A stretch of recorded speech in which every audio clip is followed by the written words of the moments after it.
também. Ela nasceu já como franqueadora, né? Acho que isso é um dos motivos também dela crescer tão rápido. Que nós somos franqueadores antes de ser operadores. Então é até comum porque a primeira unidade não foi minha, ela já foi de um franqueado. E assim a gente tem trabalhado com boa parte das marcas que a gente lança. Então nós somos franqueadores profissionais que montamos planos de negócio para tornar-se em franquia. Existem duas formas, né? O negócio funcionar e o negócio dar certo. Funcionar, ele vai funcionar. Porque você comprou o produto, tem lá a tecnologia, tem os manuais, ele vai funcionar. Mas para dar certo de verdade, para dar dinheiro, você vai ter que trabalhar.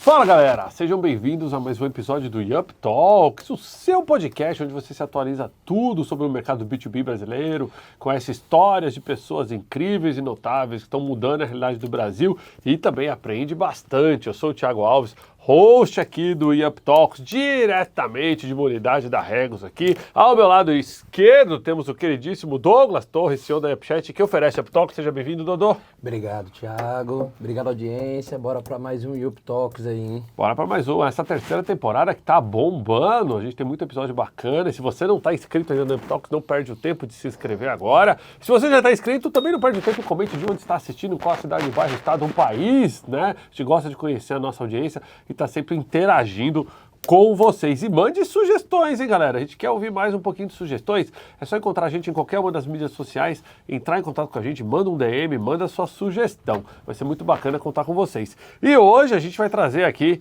uma história de empreendedorismo muito bacana, ao qual a gente deu o título de Transformando Pequenas Ideias em Grandes Redes. E o porta-voz de nosso entrevistado de hoje é o queridíssimo Wilson Guerin. Seja muito bem-vindo ao Yup Talks. Obrigado pelo convite, Thiago, Douglas. Prazer enorme estar com vocês. E para falar disso, né, de boas ideias, escala, eu adoro. É o papo que eu gosto de conversar. Muito bom, muito bom. Vou apresentar formalmente para vocês, então, o Wilson. Tem coisa aí, hein? O cara tem uma formação em Direito, Farmácia e Bioquímica. Só isso. Entendeu? Começa por aí. Tipo Breaking Bad no currículo do cara já aqui, assim, entendeu? Ele que já foi oficial de saúde do Exército, professor universitário, mas encontrou no empreendedorismo a liberdade financeira e o propósito profissional, né? Desenvolveu uma rede de franquia que já conta com mais de 480 franquias e apenas 5 anos de existência, a Mais Um Café, que com certeza vocês já conhecem. Uma das maiores desse segmento no Brasil. Aliás, o Brasil que é um dos maiores segmentos de cafeterias do mundo, né? Ele também é investidor em outros 5 setores diferentes: rede de óticas, tecnologia, educação empresarial, viagens executivas e também no mercado imobiliário. Casado com a Isabela e pai de 2 meninas, a Yasmin e Isadora. Quantos anos tem? A Yasmin tem 12 e Isadora tem 9. Ah, legal. 2 bacana. pequenininhas. Pequenininha. Tá lá no Instagram, você consegue encontrar ele por Wilson Guerin, a gente vai colocar aqui embaixo. O Wilson tem um H antes aí pra você encontrar ele lá no Instagram. E também ele tá lá no LinkedIn pelo nome, você encontra o Wilson. Acredito que com esse nome também não preciso dar muita referência. Vai achar mais de um. O Wilson Guerin. Qual a origem de Wilson, por curiosidade? Cara, eu queria que tivesse uma origem bem interessante para contar para vocês, né? Ontem me perguntavam, mas da onde que veio esse nome? Revista, sabe, novela de revista. Minha mãe lá no interior do Rio Grande do Sul morava lá e ela adorava ler aquelas revistas que eram novelas. E tinha só nome diferente. Então o meu irmão mais velho se chama Hildegardo. Aí depois tem o Igor, que é mais normalzinho, e o Wilson, que sou o caçula. Mas não veio nenhum de uma origem legal, assim, não. Foi porque ela achou que o nome podia ser bom. Tipo, significa cruzador em Roma, não tem, né? Tá bom. O do meio, o Hildegardo é legal. É o mais velho, mas ele é mais velho. Hildegardo. Hildegardo já ouvi falar. É? Acho que também tem, se não me engano, não sei se é da língua escandinava, que é um nome bem comum lá, Hildegard. Né? Então eles têm muito disso lá, então não sei se tem alguma coisa... Não, ela veio pela origem só pela... achava que o nome ficaria bonito mesmo. É o único motivo. Wilson, obrigado pela sua presença aqui no Yup Talks. Vamos começar já entrando no tema que todo mundo quer saber, afinal de contas, cara, chegar em 480 lojas de franquia em 5 anos, considerando que a pandemia tem 5 anos, esse negócio nasceu na pandemia, foi assim? Na verdade, nasceu poucos meses antes, mas surgiu o crescimento todo na pandemia, né? Nós inauguramos a primeira loja 3 meses antes da pandemia. Jesus. Então a gente veio desenvolvendo o plano de negócio em 2019. Onde foi a primeira loja? Foi em Curitiba. Foi em Curitiba, onde fica a nossa sede. Então nós passamos 2019 desenvolvendo o plano de negócio. Então com aquela expectativa gigantesca de lançar um produto, lançar uma marca nova no mercado. E em dezembro de 2019 lançamos, quando foi em março, 3 meses de operação, a gente teve todo esse caos que foi a pandemia. Então o crescimento mesmo da marca foi durante a pandemia, apesar dela ter sido desenhada antes da pandemia. Só que, por exemplo, ali em 2020 você não conseguia abrir, né? Porque muito comércio estava fechado. Então, acho que esse foi o grande pulo do gato, talvez, da Mais Um Café, porque ela foi desenvolvida antes da pandemia, mas ela estava preparada para a pandemia. Sim, a gente sabia, obviamente, né, que seria uma questão crucial, mas nós estávamos criando um negócio que ele fosse para espaço pequeno, que ele tivesse tecnologia envolvida, que ele tivesse praticidade, agilidade, então ele não ia gerar muita interação. Então a primeira loja, ela tinha 15 metros quadrados. Uau. Era minúsculo, não tinha espaço para sentar. Era só atendimento na porta mesmo. Deu 3 meses, todo o mercado que atendia alimentação teve que fechar. Não sei se vocês lembram, o pessoal colocava mesa na frente, assim, na calçada, porque não podia entrar nos espaços. E aí você fazia o pedido, ele ia lá, preparava uma coisa, te entregava e você ia embora. Mas tudo muito adaptado. E a Mais Um Café não, ela estava preparada para aquele jeito. Então esse foi o grande motivo da Mais Um Café crescer rapidamente. No ano, eu lembro que a pandemia foi em março. Em março, quando veio a pandemia, se não me engano, a gente tinha 7 lojas vendidas e operando nós tínhamos 3. De março até junho, a gente estava com 100. Uau! Então a gente pôde vender e abrir muito rapidamente. Então a gente vendeu em um único mês, a gente fez 48 franquias. Né? Porque ninguém podia trabalhar, as alimentações não podiam operar no seu potencial máximo. Então gerou muita atenção para o nosso plano de negócio. Porque ela operava no potencial máximo, do jeito que era na pandemia, com espaço pequeno, com poucos funcionários, 2 funcionários apenas. E era muito rápido, muito prático, muito fácil de trabalhar na pandemia. Então a gente gerou um crescimento. Hoje é tudo franquia? Você tem 100% loja franquia. própria? 100% franquia. Então virou uma franqueadora. E no Brasil, o Brasil é um dos maiores mercados do mundo de consumo. Não, e de franquias também, né? Sim. O mercado, inclusive, regulado. Para quem não sabe, o Brasil tem a lei específica do mercado de franquia, né? Que facilita muito com que empresas que queiram replicar e escalar o seu modelo consigam através de franquia. Então, o maior evento do mundo de franquias acontece aqui em São Paulo, né? Aconteceu agora em julho. Então é um mercado muito crescente aqui. A BF é muito forte. Aliás, um abraço pessoal da BF. Eu estou lá na BF também. A gente na Regos tem algumas unidades que estão franqueadas. No Brasil não é tão forte franquia igual é lá fora, até porque a franquia do mercado imobiliário ela requer um capital muito pesado. Né? E o perfil do franqueado no Brasil é engraçado. Você tem ali 80% dos franqueados é um investimento de pequena monta. É o capital inicial. É o cara que pegou muitas vezes a rescisão do INSS e vai investir, ou vender um carro para investir, por aí vai. E na época da pandemia a gente pegou muito esse pessoal que perdeu o emprego, executivo que saiu de montadoras. O que teve de executivo que saiu de montadoras da parte automotiva, que né, as fábricas fecharam imediatamente. A gente teve muita gente disso, que saiu do mercado tradicional e decidiram empreender. O brasileiro é muito corajoso, né? E aí ele quer empreender e como o primeiro momento é a franquia. Você tem as franquias de menor valor. O investimento imobiliário fica mais difícil mesmo no nosso mercado. Eu lembro, você pega um investimento para você montar uma rede de alimentação como McDonald's, Burger King, ou montar uma real, são investimentos multimilionários, né? Então, na ABF a gente estava lá na feira, mas era só mesmo para porque não é o perfil. Posicionamento muito mais do que venda. Né? Exato. Quanto é o investimento médio, mais ou menos, de Mais Um Café? De Mais Um Café, 350 mil. 350 mil, tem maquinário e tudo. De estrutura completa, né? Reforma, maquinário, estoque, marketing, tudo que precisa. Então você vai gastar 350 mil numa abertura. Com 480 lojas você já montou toda uma estrutura de franqueadora mesmo, né? Então você tem todo... Ela nasceu já como franqueadora, né? Acho que isso é um dos motivos também dela crescer tão rápido. Que nós somos franqueadores antes de ser operadores. Então é até comum porque a primeira unidade não foi minha, ela já foi de um franqueado. E assim a gente tem trabalhado com boa parte das marcas que a gente lança. Então nós somos franqueadores profissionais que montamos planos de negócio para tornar-se em franquia. E eu não era dono de uma cafeteria no meu bairro lá, que trabalhei 5, 6 anos. Poxa, gostei, deu certo aqui no meu bairro, então agora eu vou virar um franqueador. É o contrário. Diferente, né? Não é o habitual. Não é o habitual. Não, isso que eu ia falar. Geralmente tem aquela fase toda ali do cara ganhar o mercado sozinho, ele operando tal. As primeiras lojas, até por... Às vezes o fundador mantém por consideração, né? Isso. A primeira loja, aquela ali tem um carinho, um apelo. Daí ele tem muito apreço para aquela história que ele construiu naquela operação, né? Então a ideia da Mais Um Café é por isso que ela pôde crescer tão rapidamente, né? Você se surpreendeu quando eu falei das 100 unidades. Como é que ela cresce? Desde o início ela é concebida para fazer escala. Então, quando eu escolho, até a caneca que eu escolho que eu vou ter na loja, eu já escolho ela pensando, se o fornecedor, imagina, com 0 lojas, eu tinha que chegar para cada fornecedor e falar assim, a gente vai ter 100 lojas no primeiro ano. Então eu quero que você me forneça canecas que espalhe para o Brasil inteiro. Mas quantas você tem? Eu falei, não tem nenhuma ainda, mas vai ter. Né? O fabricante do pão de queijo, você chega lá, você precisa do pão de queijo, tem que ser nessas características, mas tem que ter logística para o Brasil inteiro e a gente precisa de uma produção mínima de tantas unidades.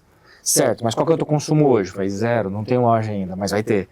Então você tem um trabalho diferente de construir uma estrutura toda para que ela possa, realmente, quando você criar escala, você crescer de forma saudável.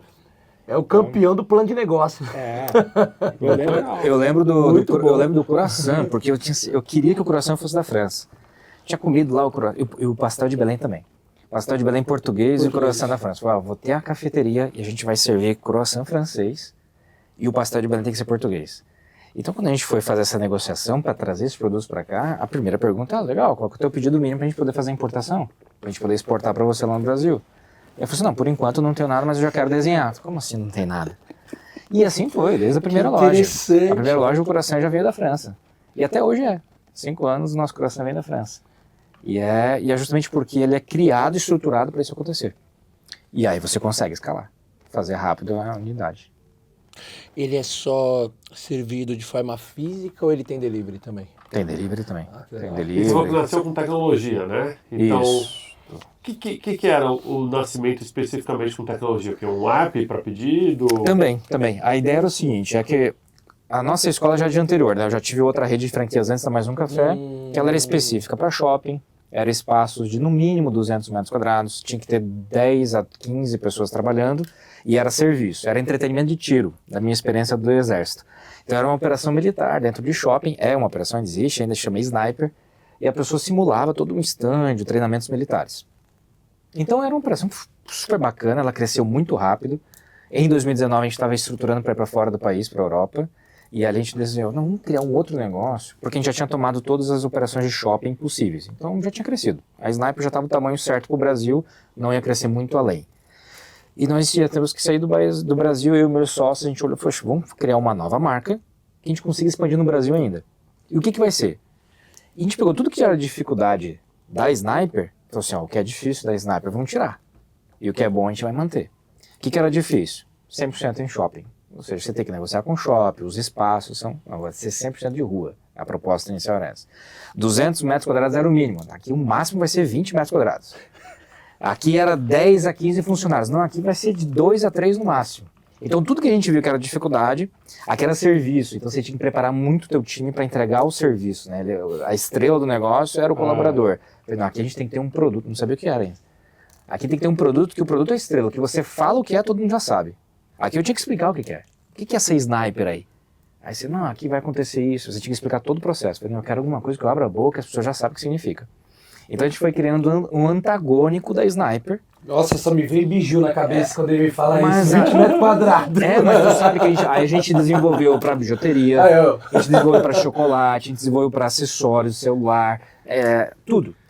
E aí, como é que faz uma operação de alimentação em 15 metros quadrados, com 2 funcionários e tudo mais? Então, vamos utilizar a tecnologia. Então, tem que ser muito rápido, muito prático, né? Tem que trazer praticidade e agilidade para o nosso cliente, tem que ter muita qualidade. A gente começou a imaginar como seria. A primeira coisa era que deveria ter uma tecnologia envolvida onde não precisasse de um funcionário operando o primeiro atendimento. Então, a gente desenvolveu o software para fazer o autoatendimento. Hoje, o nosso software é bem premiado porque ele foi criado para isso. Naquela época.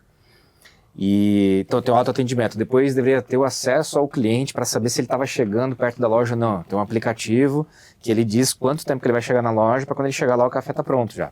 E não está esfriado, não está frio, né? Então a gente começou a trabalhar isso. Essa tecnologia tinha que também estar vinculada à operação, para que o barista soubesse quem é você, chamar você pelo nome, ver o teu pedido, quanto tempo está acontecendo. E a gestão tem que ser completa em cima disso. Então, por isso que a gente envolveu muita tecnologia.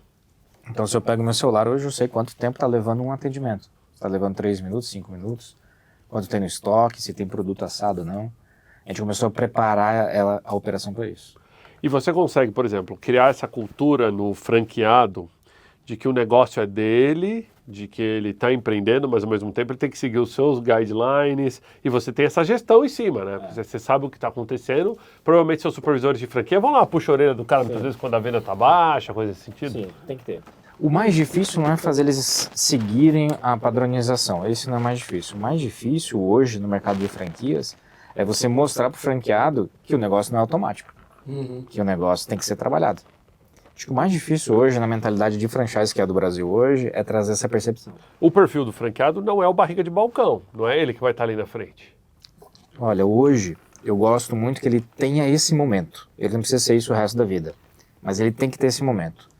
Porque é o que eu te falo, senão fica aquela sensação de o seguinte, não, eu investi 350, construí, montei, tá bonitinho, inauguro, corto a fita, Tchau. tem tecnologia, tem consultor de operações, tem logística, tem tudo, né?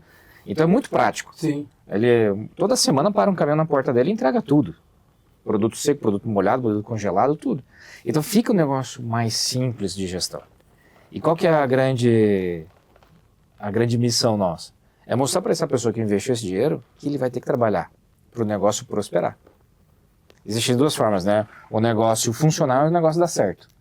Funcionar, ele vai funcionar. Porque você comprou o produto, tem lá a tecnologia, tem os manuais, ele vai funcionar. Mas para dar certo de verdade, para dar dinheiro, você vai ter que trabalhar. Você vai ter que fazer o delivery funcionar. Sim. Ele vai ter que fazer o in-company, que a gente chama, né? Que é vender produtos para as empresas funcionar. O cliente voltar, fazer o aumento de ticket médio. Então tem uma série de atividades. Então o difícil não é fazer ele seguir a risca. O difícil é ele entender. Entender. E você tem perfil de multifranqueado, cara que tem mais de uma unidade? Tem. A gente tem 3 redes de franquias, né? Tem uma de ótica também e uma de academia. Nos outros segmentos, é comum ter o multifranqueado. Ele consegue mais rapidamente coordenar as operações. Quando a gente fala de alimentação, existe um cuidado muito maior e um nível de preparação também maior. Mas a gente tem também multifranqueados. É bem comum no segmento de franquias, né? Quando você tem. Aqui em São Paulo, inclusive, é bem comum também. Bom, muito legal. Parabéns pela história. Nossa, muito. E o brasileiro é apaixonado por café, então vocês estão num mercado aí que com certeza tem demanda. É um mercado muito tradicional, né? É um mercado que a gente tem o hábito do café há muito tempo, né? Ele é tradicional. E quem vende café também é muito tradicional. E isso é uma das maneiras da Mais Um Café ter crescido tão rápido também. Porque a gente entregou o café de uma forma diferente. Agora, no meio do caminho, tiveram grandes players desse mercado que ficaram mal das pernas. O próprio Starbucks, que abriu a RJ no Brasil, depois foi comprado pelo Burger King e por aí vai. Vocês conseguiram captar em cima disso, assim, te ajudou a crescer quando alguns concorrentes vão mal ou também te impacta? Não, é ruim. Impacta ruim. o mercado inteiro, né? Porque você cria uma estabilidade, né? Quando você fala num segmento onde você tem grandes cases, marcas como Starbucks, pedindo recuperação judicial, claro que existe todo um motivo disso ter acontecido, não é o café. Sim. É gestão e as estratégias que cada empresa toma. Mas o que é visto pelo mercado é o seguinte, nossa, a Starbucks, que é campeã de café, não está funcionando. Então logo imagina... o mercado tem problema. Exatamente. Sim. Então não é bom não, a gente fica bem preocupado com tudo isso. Assim. A gente tenta acompanhar muito de perto todas as marcas e inclusive ter bons relacionamentos com todas elas para entender exatamente para onde que o mercado está indo. Mas na verdade eu acho que não é nem a questão da pessoa que compra café porque deixar de comprar ele não vai. Eu acho que de repente é a pessoa que está ali, que estava pensando em ter uma franquia de café, que olha e fala, nossa... Não, porque provavelmente não é o mesmo público de franqueado, né, do Starbucks. Sim. Até pelos valores que a gente está falando aqui, eu acho que... Mas é o pensamento que ele falou. Até porque o Starbucks, se eu não me engano, no Brasil... no Brasil ela é um operador único, exatamente. Exato. Ele não vende franquia, né? Ele é um operador único, ele mesmo que faz a expansão. Mas é ruim para o mercado quando você tem um concorrente, né, uma marca parceira tudo de segmento indo mal. Porque imediatamente tanto o consumidor quanto as pessoas que poderiam investir queriam uma instabilidade. Ele avalia que o mercado não é saudável. Então não é bom, não. Não é bom. A gente não gosta disso. A gente gosta que todo mundo cresça e prospere junto ali. E eu acho que tem hoje, por exemplo, eu ia até te perguntar, eu já tive algumas franquias na vida de uma época que eu estava fazendo exatamente o que você falou, diversificando investimento, eu comprei algumas franquias de loja de chocolate. Uma experiência interessante, fiquei pouco tempo, fiquei 2 anos e meio, mas eu recuperei meu valor investido, vendi a loja melhor do que eu comprei, então para mim foi um case de sucesso há muitos anos atrás, antes da crise de 2014 e tal, então eu considero que foi uma boa empreitada e me ensinou muito. Eu sempre fui um cara do mercado B2B, sempre do mercado executivo, mercado corporativo, E ter comprado as franquias me trouxe ali a experiência de barriga de balcão, de ter que ir para lá, o negócio não está funcionando, é o dono que tem que ir. Entendeu? E não interessa se eu estava ali, quem que eu era, o que eu fazia de segunda a sexta, final de semana eu estava lá, loja de rua ainda por cima. E eu lembro que na época, o executivo dessa rede de chocolates, ele falava o seguinte, olha, o principal driver aqui para quando eu permito um franqueado entrar na minha rede é o perfil lógico do franqueado, se ele tem a mesma paixão que ele como dono tem pelo negócio. E o segundo é localização, localização, localização, localização. Ele brincava assim, que era o segundo, o terceiro, o quarto, o quinto ponto, localização. Que mesmo para a loja de chocolate, se você não tivesse nos pontos estratégicos, você não ia vender chocolate. É para vocês também esse mesmo driver? Tem, não, com certeza. Localização é fundamental. Tanto que é uma das atitudes que a gente toma com o franqueado pós ele comprar a franquia. Tem algumas marcas de franquia que ela pede que você já tenha um imóvel. Quando você tiver imóvel, a gente pode sentar e conversar. Nós consideramos que esse é um passo que a gente tem que tomar junto. Por quê? Porque eu tenho a expertise de mercado, a gente tem algumas ferramentas para te ajudar nisso. Então, sim, o ponto é fundamental. Para algumas marcas e segmentos, aí é o que você falou. Endereço, endereço, endereço, né? Isso é importantíssimo. Para outras é só uma vez endereço que a gente fala, porque não é tão significativo. Mas alguns mercados é crucial e fundamental. Se você não tiver no endereço certo, você não vai prosperar. Principalmente operações de impulso, né? Compra de impulso. Você tem que estar do lado do teu cliente. E o café, eu acredito, né? Eu sei que eu sou um grande consumidor de café. Onde eu tenho oportunidade de tomar um café, eu estou tomando um café. Também. E você não vai se deslocar muito por causa de um café. Porque no meio do deslocamento você vai encontrar 3, 4 cafeterias que você vai, aqui deve ter café bom também.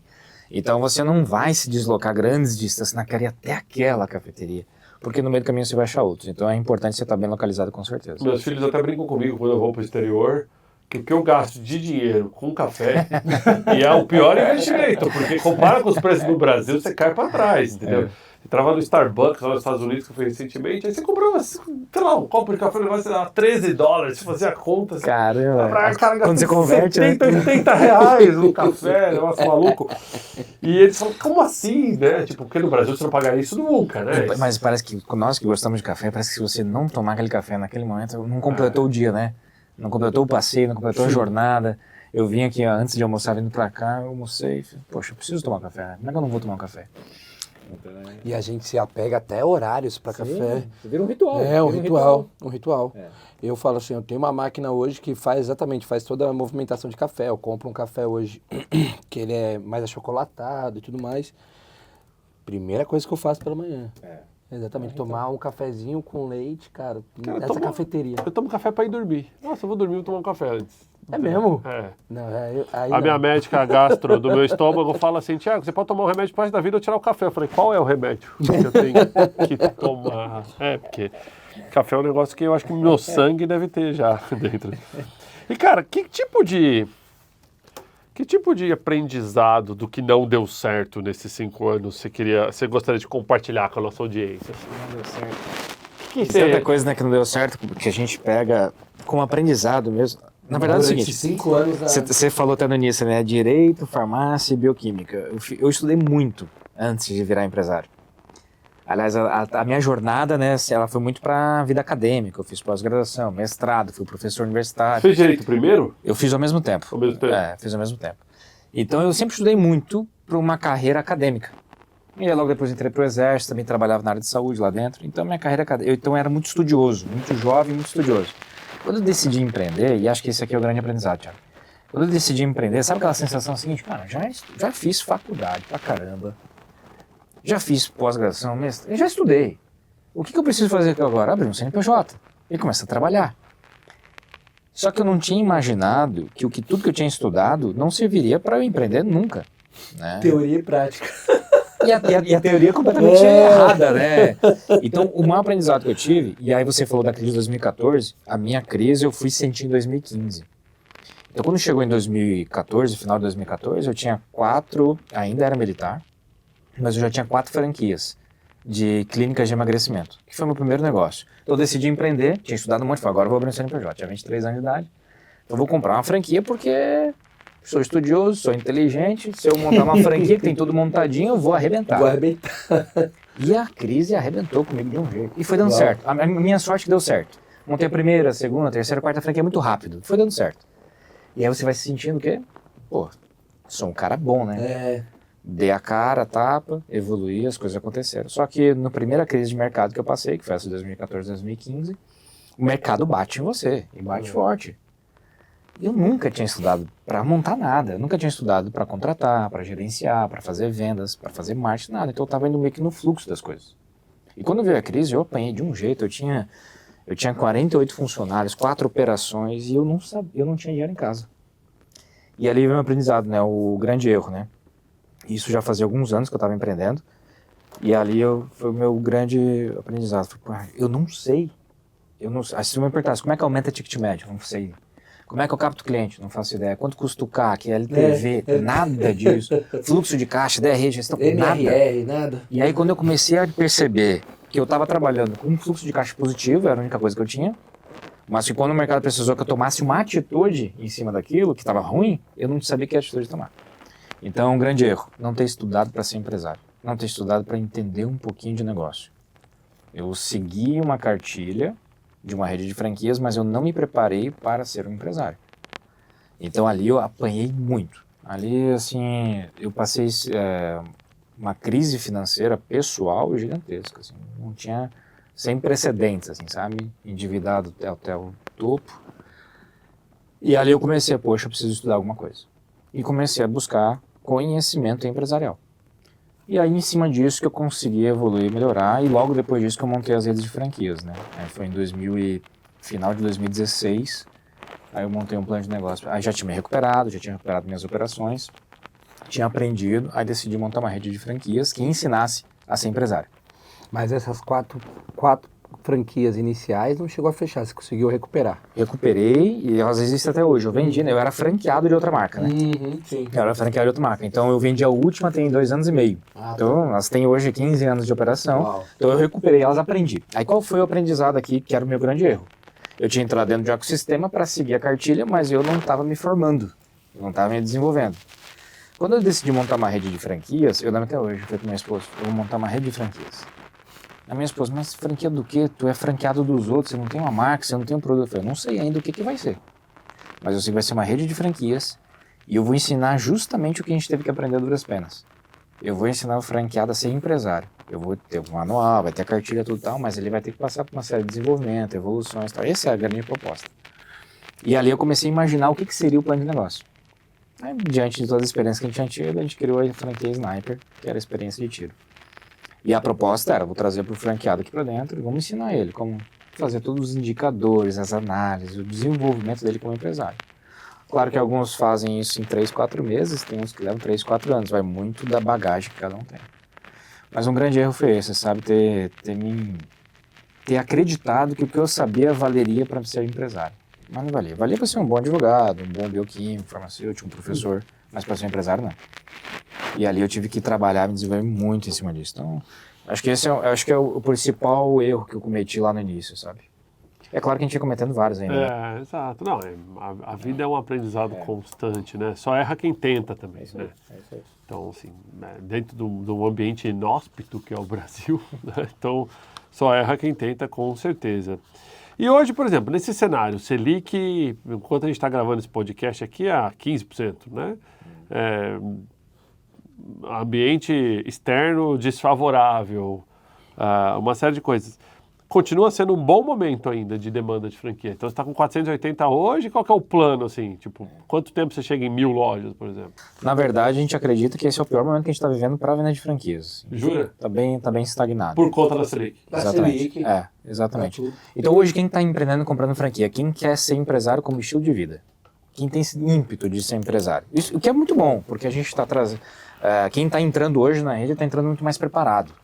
Quem está comprando uma franquia hoje provavelmente é muito mais preparado que corajoso.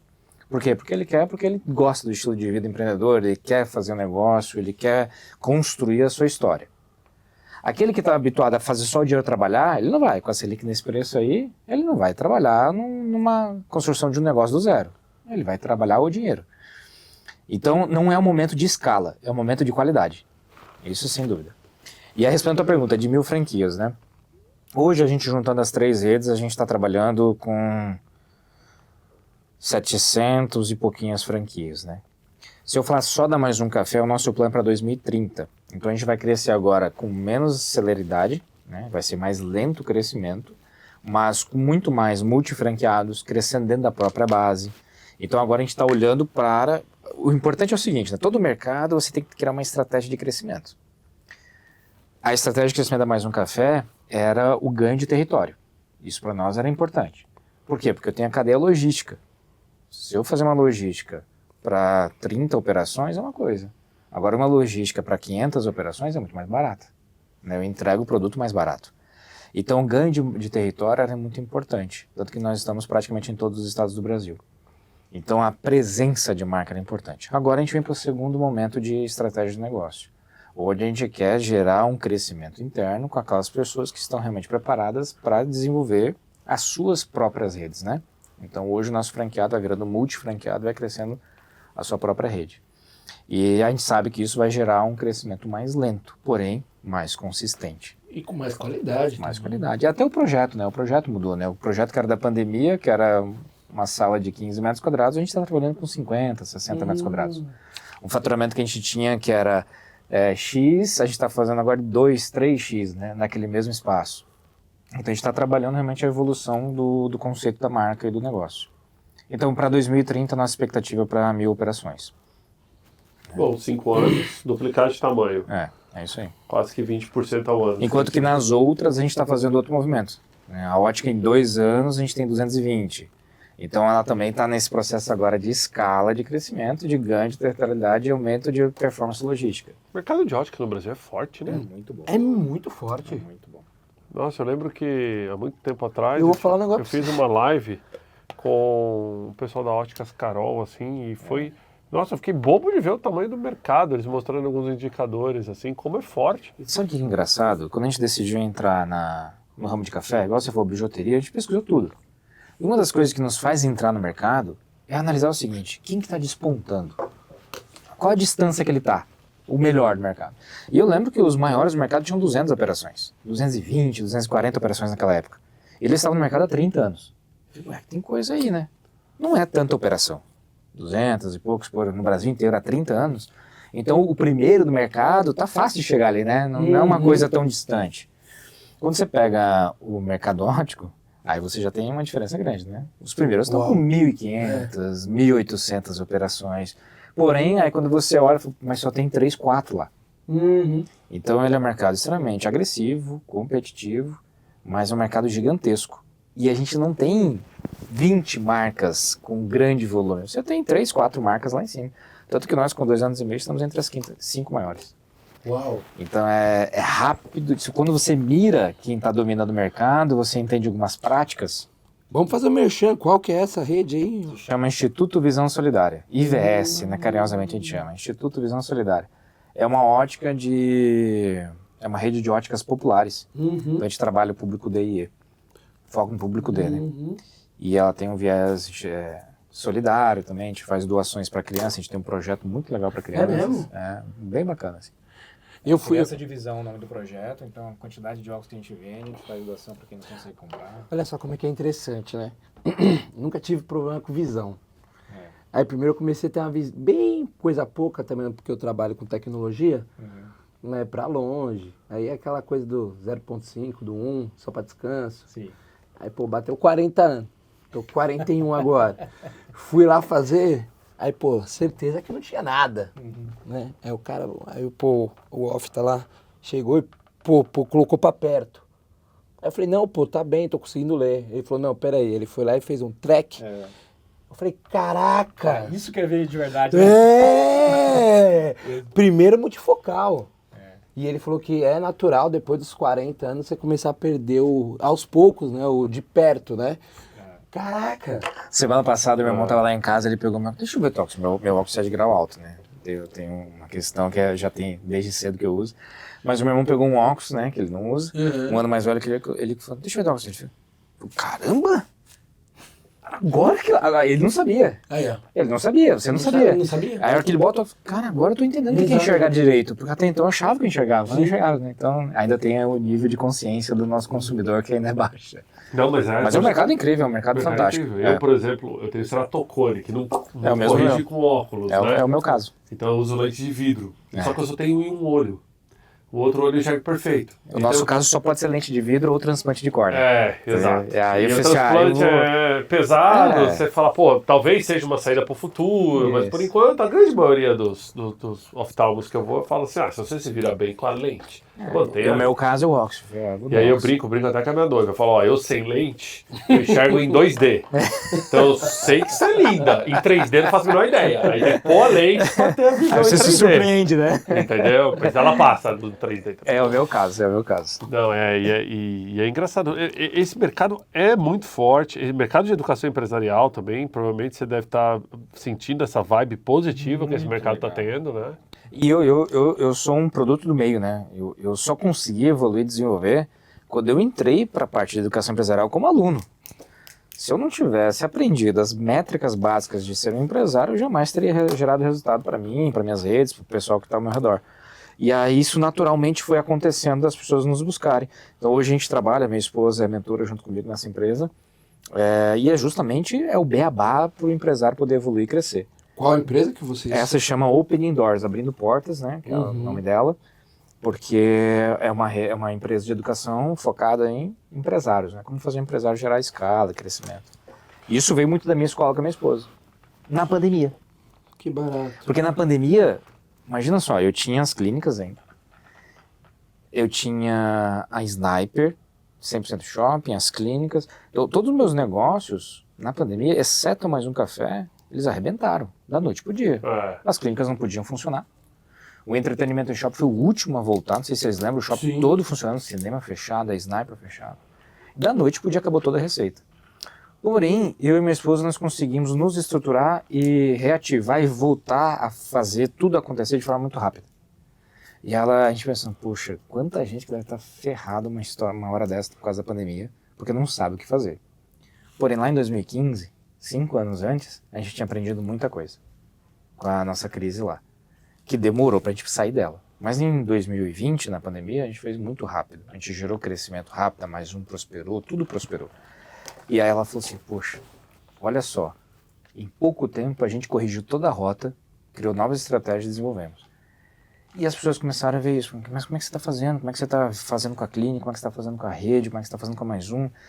E a gente falou, poxa, vamos ajudar essa galera. A gente começou a ajudar, colaborar com um ou com o outro, dar uma orientação, um desenvolvimento, criando estratégias. Aí minha esposa falou assim, gente, vamos criar isso uma metodologia. E ali nasceu a Opening Doors, ela foi na pandemia também. A Opening Doors nasceu ali para ajudar o pessoal a ter um conteúdo que nós tivemos 5 anos antes e nos preparamos para chegar até aqui por causa dele. E ali a gente começou a trabalhar em cima. Então as coisas foram se encaixando, assim, sabe, Thiago? Foram... a própria ótica, né, foi de um sócio meu que fez uma mentoria conosco. E ali ele desenvolveu a rede de franquias, logo em seguida viramos sócios e começamos a trabalhar. Então as coisas foram se encaixando gradativamente de acordo com a história ali de cada um. Bem legal. Por isso que a gente foi entrando em segmentos diferentes. A rede de academias, mesma coisa, foi mentorado nosso. Também? E em cima dele desenvolvemos a rede de franquia e viramos sócio. Então muita coisa, os mercados, né, que a gente foi atuando, foi acontecendo muito naturalmente. E vai se conversando, né?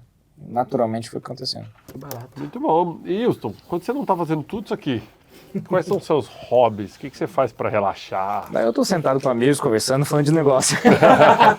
Gravando uns podcasts. Boa.